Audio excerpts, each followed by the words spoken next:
ngomong terus kalau kayak sekarang, aku juga males sih.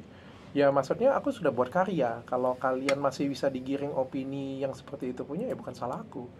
Aku kan sudah selama ini bikin karya, bikin download 30 episode. Aku berapa banyak bikin kajian online ya aku ngomong ya. Berapa banyak skincareku yang kalian bisa pegang sendiri. Emang aku coret pakai spidol? Kagak. Waktu aku jual, aku tunjukin, nggak ada yang aku sumputin kayak gini punya kan. Atau aku jual, aku bohong kayak gitu kan, aku sembunyiin. Nggak ada, aku buat seperti itu. Semuanya aku apa ada yang aku jual, ya aku tunjukin apa yang aku jual, apa yang aku tunjukin. Tapi kan somehow terjadi beberapa penggiringan opini dan berhasil ke masyarakat. Ya nggak apa-apa, aku terima itu sebagai ujian hidup aku. Suatu hari juga fakta akan terbuka, suatu hari juga kebenaran pasti akan timbul, akan muncul seperti hari ini. Ya jadi pahala aja lah untuk aku gitu. Masih rasa jumawa nggak sih, Dok? Enggak lah, aku ngapain jumawa, aku nggak jumawa. Dokter sebelumnya kan kayak semua ini gara-gara aku segala macam segala macam. Kalau sekarang gitu ngerasanya Sekarang aku ngerasanya apa ya, tenang aja, bijaksana. Aku ada ngerasa sedih sih. Yang bikin aku sedih itu sebenarnya karyawan-karyawanku ya. Yang aku khawatirin sebenarnya karyawan-karyawanku. Kalau aku sih sendiri sih nggak ada masalah ya. Mau dihancurkan sampai ke tanah sekalipun, mau dihancurkan sampai apapun juga, aku nggak takut sedikit pun. Karena ya aku sudah cukup punya tabungan juga, aku juga punya cukup banyak juga fondasi ya. Aku juga bisa melindungi anak istriku dengan baik. Tapi yang aku takutin ini sebenarnya karyawan aku ya. Di situ yang aku tiba-tiba aku sadar bahwa ternyata aku sayang banget dengan karyawanku. Hikmah di tahun 2024 adalah aku sadar bahwa ternyata aku tuh sayang banget dengan karyawan aku.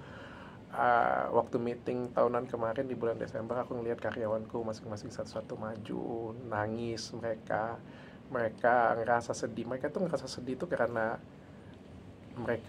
kita nggak rasa ada sesuatu, ada yang salah, tapi dizolimin, merasa orang takut, menghindar. Itu yang buat aku nangis ya. Itu yang buat aku nangis. Aku sedih banget karyawan aku kehilangan kebanggaannya, dimana mereka selama ini kan bangga ya. Saya kerja di Athena, saya kerja dengan Dr. Richard, semua produknya bagus, semua ininya bagus. Dr. Richard juga sering kasih edukasi ke masyarakat. Tiba-tiba ada penggiringan opini seperti ini punya, saya pun juga ngerasa sedih dan saya ngerasa malu dengan karyawan. Maka itu saya putuskan, saya akan dedikasikan hidup saya lebih untuk bangun usaha saya akan fokus ke bisnis saya saja, saya nggak akan ngurusin yang lain lagi, saya akan berhenti review, saya akan fokus di bisnis saya, bukan untuk saya. Kalaupun suatu hari nanti saya akan jadi lebih besar, jadi lebih tinggi lagi dari hari ini, saya lakukan ini untuk karyawan-karyawan saya. Review udah di stop sama dokter? Ya sudah lama saya stop, sudah sejak BPOM, sebelum BPOM kemarin juga aku sudah stop. Karena dapat ini kali dok, DM yang Enggak juga sih. Kalau review itu kupikir nggak ada masalah ya tentang review ya. Review itu nggak ada masalah sih. Cuma kan yang jadi permasalahan ini kan review ini disalahgunakan. Selama ini kan aku nge-review kan baik-baik saja. Teman-teman nge-review, emang Tasya Farahsya nggak nge-review? Tasya Farahsya nge-review. Aku nge-review. Teman-teman yang lain nge-review nggak? Nge-review, semuanya nge-review. Tapi kan ada satu fase dalam suatu kegiatan kenegaraan atau suatu fase dalam ada review ini disalahgunakan. Nah, ketika itu terjadi, aku ngerasa kayak aku punya andil dalam kesalahan tersebut karena aku salah satu yang memulai. Meskipun aku memulai dengan itikat yang baik, memulai dengan itikat yang benar, tapi ternyata caraku itu ditiru lalu disalahgunakan. Itu sih sebenarnya. Makanya aku minta maaf kemarin dengan BPOM dan aku bilang aku mundur dalam review. Itu keputusan berhenti reviewnya karena setelah pertemuan sama BPOM. Sebelum itu juga aku sudah sebelum itu sekitar 1 bulan sebelum BPOM juga aku sudah memutuskan untuk berhenti review. Bukan dapat tekanan dok? Enggak, aku nggak mendapat tekanan. Cuma aku ngerasa kayak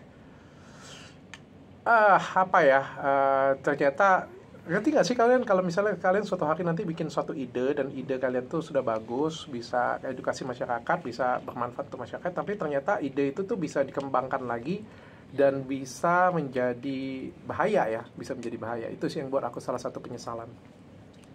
Sayang. Triggernya waktu itu berhenti reviewnya berarti karena tadi yang penyesalan. karena gini loh Mas, kita review skincare abal-abal ya.